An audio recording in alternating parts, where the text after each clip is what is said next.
ഗഡ്കരിക്ക് BJPയുടെ മഹാരാഷ്ട്രയിലെ ഭരണം അത്രയ്ക്കൊക്കെ ബോധിച്ചുവോ? വാസ്തവത്തിൽ എന്താണ് സംഭവിക്കുന്നത്? താൻ അടക്കമുള്ള മഹാരാഷ്ട്രയിൽ നിന്നുള്ള ലോക്സഭ BJPയുടെ പ്രതിനിധികൾ ജയിച്ചത് വളരെ കുറച്ച് ഭൂരിപക്ഷത്തിലാണ്. 2024 ലോക്സഭാ തെരഞ്ഞെടുപ്പ് ഫലം യഥാർത്ഥ മഹാരാഷ്ട്രയുടെ വികാരമായിരുന്നുവെന്ന് ഗഡ്കരിക്ക് നന്നായി അറിയാം. എന്നാൽ കേവലം 5 മാസം കൊണ്ട് എങ്ങനെയാണ് കീഴ്മേൽ മറിഞ്ഞത്?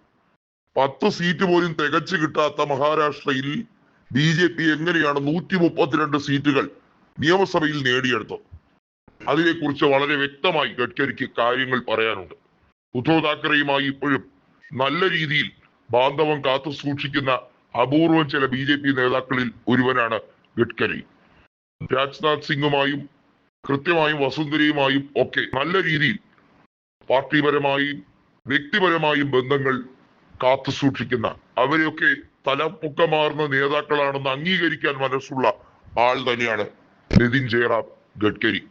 ഗഡ്കരി ഒന്ന് കൃത്യമായി പ്രവചിക്കുന്നു: മഹാരാഷ്ട്രയിൽ ഈ തട്ടിക്കൂട്ട് ഭരണം എത്ര നാൾ? NCP ഔദ്യോഗികമായി BJPയുടെ കൂടെ എന്ന് പറയുമ്പോഴും അതിനി വലിയ ആയുസ് ഉണ്ടാകില്ല എന്നും ഗഡ്കരിക്ക് ഉറപ്പായി അറിയാം. സുനേത്ര പവാറിനെ ജനങ്ങൾ വെറുക്കും. അതിന് കാരണമാകുന്നത് പലതുമാണ്. അകാലത്തിൽ മരിച്ചു എന്ന് കരുതി ചെയ്തു കൂട്ടിയതൊന്നും കള്ളത്തരമല്ലാതെ പോകുന്നില്ല. പറഞ്ഞു വരുന്നത് അജിത് പവാറിന്റെ കാര്യമാണ്. ബാരാമതിയിൽ അഴിമതിയുടെ കൂമ്പാരമായി മാറിയിരുന്ന അജിത് പവാറിന്റെ നീക്കങ്ങൾ BJP ഓരോ നിമിഷവും വീക്ഷിക്കുകയായിരുന്നു. ED കൊണ്ട് കുടുക്കി രാഷ്ട്രീയ ജീവിതം ജയിലിലേക്കാക്കുമെന്ന ഘട്ടത്തിലാണ് അജിത് പവാർ BJPയുമായി കൈകോർത്തത്. ശരത് പവാറിന് പുല്ലുവില പോലും കൽപ്പിക്കാത്ത അജിത് പവാറിന്റെ രാഷ്ട്രീയ നീക്കങ്ങളെ അങ്ങനെ ഇങ്ങനെയൊന്നും ശരത് പവാർ മറക്കുകയില്ല.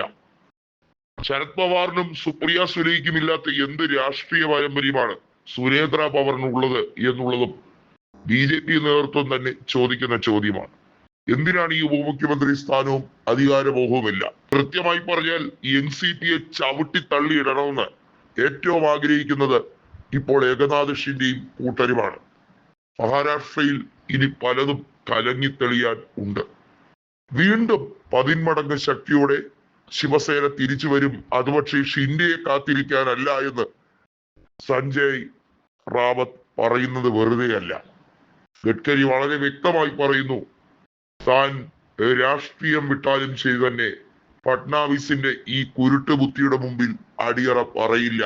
ഫഡ്നാവിസ് ഇന്നലെ വന്നവനാണ്. ഇന്നലെ വന്നവൻ വലിയ വായിൽ വർത്തമാനം പറയേണ്ട കാര്യമില്ല.